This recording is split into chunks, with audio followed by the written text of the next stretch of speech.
Assalamualaikum warahmatullahi wabarakatuh. Kami dari kelompok 5 akan mewawancarai DPRD Kabupaten Serang Komisi 4 fraksi PDIP. Stay tune. Saya Raiza Zaldia Rizky di sini sama teman-teman juga, ada yang dari kelas malam. Kami di sini bersama kawan-kawan di sini bermaksud untuk menginterview Bapak terkait perumusan Perda, Pak, di Kabupaten Serang ini. Nah, sebelumnya tuh Bapak menjabat anggota DPRD Kabupaten Serang ini sudah berapa lama, Pak? Baru 1,5 tahun ya. Saya di periode sekarang ini di 2024. Di komisi apa? Komisi 4. Komisi 4. Komisi 4 itu membawahi tentang pembangunan. Mungkin kita mulai dari kayak sepengetahuan Bapak nih, apa saja sudah berapa banyak peraturan daerah yang telah dikeluarkan dan secara khusus mengatur atau berkaitan dengan bidang kerja Komisi 4, Pak, di Kabupaten Serang ini? Kalau bidang Komisi 4 di tahun ini saja, ini sudah berlangsung yang fix di Komisi 4 itu sudah ada 2. Perda tentang persampahan dan perda tentang lingkungan hidup. Ya, tapi sekarang juga sedang ada juga perda tentang PBG. Ini yang sedang dirancang masuk ya. Jadi kita itu kalau di perda itu saya sampaikan siklus ininya saja ya, cara pembentukan perda dulu biar paham ya. Jadi perda itu dimulai itu kita ada, kalau di Dewan itu ada AKD yang Bangpa Perda namanya, dan rumus rancangan perundang-undangan daerah. Nah di situ nanti keluar itu Perompo Perda itu ya. Perompo Perda itu penyusunan program pembentukan perda itu biasanya diinisiasi waktu awal sidang ya, misalkan sidang 1 sudah pada tahun ini nih apa yang mau diperdakan atau dirubah atau perda baru atau lain sebagainya, maka nanti dari misalkan perda itu bisa ada 2 usulan, bisa usulan dari pemerintah daerah, bisa usulan juga dari legislatif gitu ya. Jadi usulan sendiri bisa, yang banyak itu biasanya dari usulan pemerintah daerah. Nah setelah itu baru diadakan kesepakatan. Setelah terbentuk rancangan itu maka ada nanti paripurna rancangan pembentukan pemerintah daerah. Di Raperda itu kayak sekarang ini tadi ini ya, ini sekarang tadi sidang paripurna jawaban atas PU ya. Jadi Bupati itu menyampaikan dulu, saya mau mengajukan perda ini. Nah ya selesai, nanti dari DPRD itu menyampaikan pandangan umumnya, pandangan fraksi-fraksi. Ya kayak kami fraksi PD Perjuangan dari usulan Bupati kemarin ini kan ada 3 perda nih ya, misalkan bagaimana pandangannya ya, kita sampaikan ya kenapa perda ini itu di sana. Itu dari pemikiran fraksi-fraksi, semua fraksi Golkar, semua yang ada fraksi di sini itu menyampaikan pandangan umumnya. Setelah itu kayak tadi ini penyampaian bupati atau wakil bupati sebagai perwakilan pemerintah daerah, representatif pemerintah daerah, eksekutif. Ya dari eksekutif menjawab dari PU-PU yang disampaikan. Misalkan ini kenapa dirubahnya disampaikan sekarang. Setelah disetujuin semua, maka dibentuk pansus. Raperda itu muncul, dibentuk pansus. Nah, nanti yang selanjutnya adalah itu pembahasan penyusunan rancangan perda itu dilandasi dengan naskah akademik. Nanti dari pihak pengusul tuh sudah melakukan naskah akademik gitu. Kenapa sih perda ini itu? Kalau tadi PU ini kan menyampaikan secara global nih. Ya, misalkan sekarang ada pansus SOTK nih. Mau penambahan satu bidang atau menaikkan bidang di salah satu OPD itu dinaikkan dan menempatkan satu lagi bidang baru. Nah, ini kan disampaikan. Nanti naskah akademik itu dibuat sama mereka. Nah, itu nanti disampaikan waktu kerja pansus. Jadi setelah naskah akademik jadi dan sudah disepakati, maka ada pansus di sini. Pemerintah daerah, DPRD dengan pemerintah daerah tuh melakukan diskusi untuk tentang perda ini. Ya, jadi langkah ini dibentuk setelah kesepakatan di rapat paripurna itu disetujui. Ya. Nah, di situ nanti ada di pansus ini nanti terdiri dari utusan-utusan fraksi, ya. Jadi kalau nggak salah itu ada 16 itu ya, dari fraksi yang kursinya banyak, misalkan mengirimkan 3 perwakilan, 2 perwakilan, 2. Nah, di situ sebenarnya mencerminkan kondisi DPRD. Ya, semua fraksi itu ada. Nah, ini yang bertugas menggali dan meyakinkan bahwa perda ini benar-benar memang harus dibuat atau memang harus direvisi. Nah, itu di sini nih ya. Setelah itu nanti selesai di dalam pansus itu juga ada konsultasi publik gitu. Inputan dari masyarakat ya, kayak sampah saya di persampahan itu ya, setelah dari naskah akademik disampaikan, nanti disampaikan semua di pansus itu. Kenapa perda ini? Dari naskah akademik yang bikin juga tim independen nih. Jadi ada dari misalnya dari fakultas hukum dari mana gitu ya, yang sengaja di-hire untuk membuat naskah akademik itu ya. Nanti disitulah terjadi perdebatan, terjadi sanggahan, terjadi persetujuan, terjadi kompromi di rapat itu. Nah, selain dengan OPD, mereka juga menggali informasi dari masyarakat.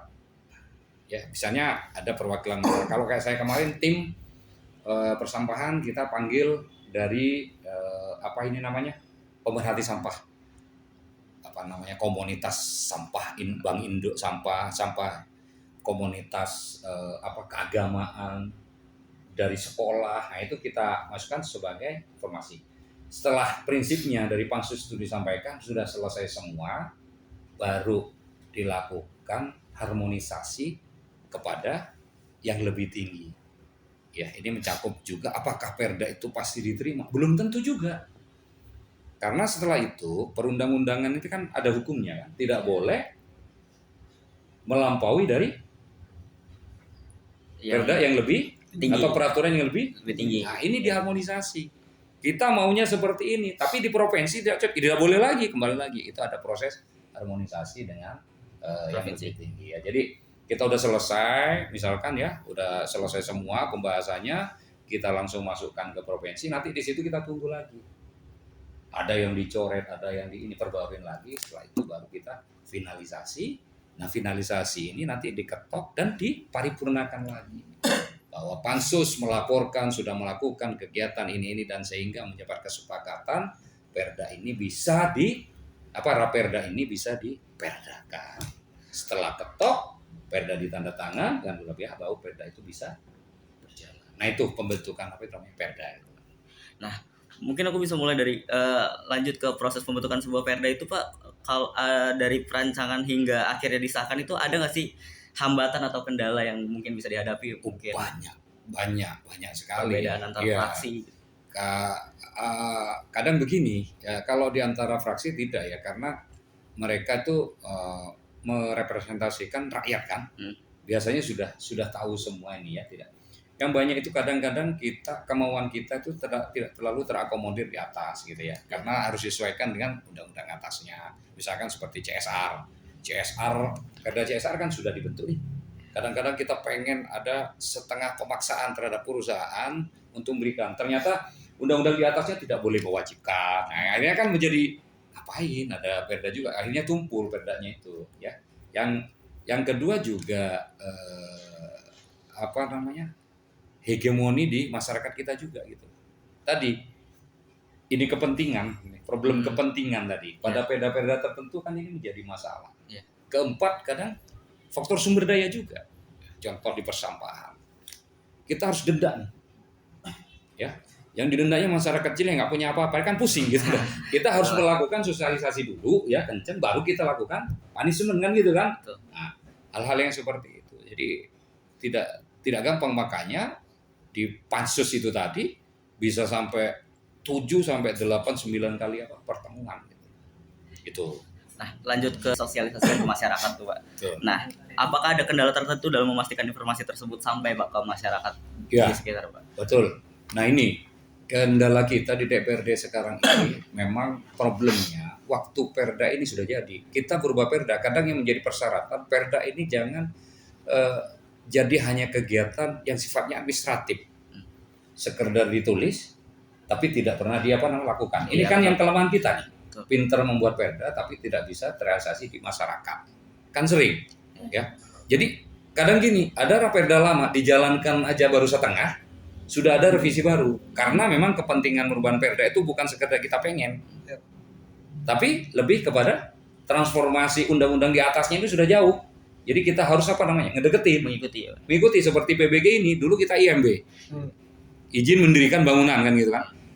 Di peraturan atasnya sudah bukan lagi IMB tapi PBG, persetujuan bangunan gedung. Ini sudah berubah kan? Akhirnya kita harus menyesuaikan. Gitu. Padahal kalau kita amati yang lama aja kamu nggak apa nih.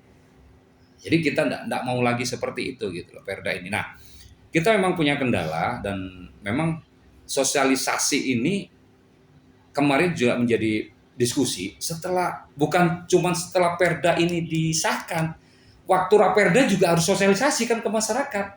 Itu mencari inputan. Sebenarnya DPRD ini kemarin juga meminta satu apanya namanya yang sedang digodok juga ya sosper kalau itu sosialisasi Perda. Ada satu kegiatan gitu loh ya yang sedang kita diskusikan karena selama ini Perda ini kalau dari OPD ada memang sosialisasinya tapi tahu sendiri sekarang kan karena efisiensi sosialisasi yang sifatnya ke masyarakat tuh banyak dipotong kan tidak boleh ada kegiatan-kegiatan yang sifatnya seremoni tidak boleh ada kegiatan-kegiatan yang menghabiskan uang hanya karena pertemuan padahal menurut saya kalau penting ya tidak apa karena problem masyarakat kita itu sumber daya. Cara mengubah sumber daya pakai apa? Edukasi kan, pendidikan kan gitu. Bukan berarti segala sesuatu yang ada edukasinya benar apa tidak itu menjadi larangan. Kalau kita melulu menyampaikan ada apa itu cuma pertemuan, ya kita nggak maju-maju. Padahal problem kita tadi lebih ke edukasi. Nah ini yang sedang dilakukan. Kalau dari kami, kita punya reses itu. Reses itu kan pertemuan dengan masyarakat. Maka kita menyampaikan di situlah. Kalau saya ya secara pribadi sampaikan, nih reses masa sidang kedua. Pada masa sidang pertama kemarin kita sudah melakukan Perda ini, sudah ditetapkan lagi. Hati-hati lo ya kamu ya. Tapi kan reses itu ada waktunya cuman seberapa, banyak materi.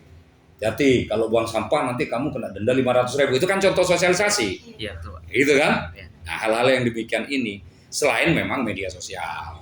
Nah ini juga kita ke Kominfo karena juga bagian mitra kita setiap kali Perda yang jadi poin-poin tertentu itu harus disampaikan dengan bahasa-bahasa anak sekarang. Saya yakin yang main TikTok itu lebih banyak yang main Instagram anak-anak yang sudah canggih dalam situ berikan materi nggak usah undang-undangnya ditulisin satu-satu pasal ini enggak ini yang kita ajukan pakai bahasa anak muda lah lu buang sampah lo didenda, gitu enak gitu kan. Baru di bawahnya Perda nomor sekian. Ini yang kita kurang. Jadi sosialisasinya kita itu lebih ke banyak itu OPD. OPD itu kalau dalam misalkan OPD ini perangkat daerah kadis-kadis itu kalau dalam rapat dengan kecamatan diselipkan dengan Perda. Saya mengakui kurang keren ini. Sosialisasinya. Anda juga nggak tahu kan kalau buang sampah sembarangan di Kabupaten Serang didenda? Berapa dendanya? Belum tahu kalau berapa dendanya belum. Padahal Perdanya itu sudah terbit tahun 2018 yang lalu. Gitu. Ya, memang sering ditempel Perda nomor sekian kurang efektif. Jadi proses sosialisasinya kalau di Dewan itu lewat proses juga melewati yang itu. Karena kalau nggak sosialisasi tugas Dewan yang kedua yang susah pengawasan. Kita ngawasin tuh kalau orang sudah paham apa nggak paham? Sudah paham. Kalau udah paham, betul. Diawasin. Kamu udah tahu ya, airnya harus diminum ya. Kamu nggak minum, saya kan kenapa nggak diminum? Tapi kalau nggak tahu suruh minum air, kita awasin, apa yang diawasin? Saya bapak nggak nyuruh. Iya betul Pak. Jadi kita punya problem lagi di tingkatan berikutnya. Anda kan akan nanya, tugas DPRD dalam pengawasan gimana Pak? Tadi sosialisasi. Iya betul. Pusing kita. Akhirnya pengawasan lebih banyak sebagai sosialisasi. Udah saya kasih tahu ya deh ya. Kena 500 ya. Baru besok saya pengawasan. Gitu di Perda itu. Kalau dari kelompokku kira-kira cukup segitu Pak. Tadi Bapak udah menjawab semuanya.